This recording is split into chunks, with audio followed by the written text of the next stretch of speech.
കാസർഗോഡ് വന്യജീവി ആക്രമണം തടയാൻ സോളാർ ലൈറ്റുകൾ സ്ഥാപിക്കുന്നു. മുള്ളേരിയ, കാറടുക്ക, മുളിയാർ പഞ്ചായത്തുകളിലെ വനാതിർത്തികളിലും വനത്തിലെ റോഡ് അരികിലുമാണ് ലൈറ്റുകൾ സ്ഥാപിക്കുക.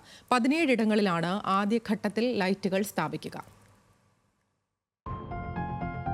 ജില്ലയിലെ വിവിധ പഞ്ചായത്തുകളിൽ പുലി ഉൾപ്പെടെയുള്ള വന്യമൃഗശല്യം രൂക്ഷമായ സാഹചര്യത്തിലാണ് വനം വകുപ്പ് സോളാർ ലൈറ്റുകൾ സ്ഥാപിക്കുന്നത്.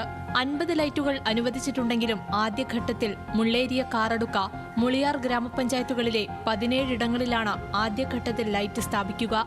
ഇവിടെ നേരത്തെ നമ്മളൊരു 5ഓളം സ്ട്രീറ്റുകൾ സ്ഥാപിച്ചിട്ടുണ്ടായിരുന്നു.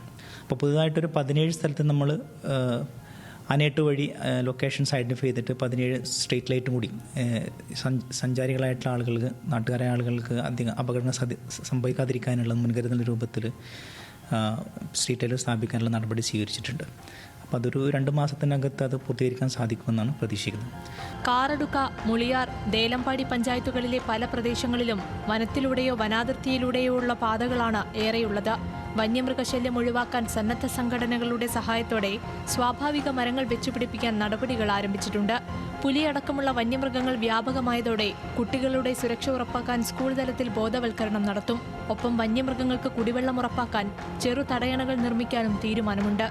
ന്യൂസ് മലയാളം, കാസർഗോഡ്.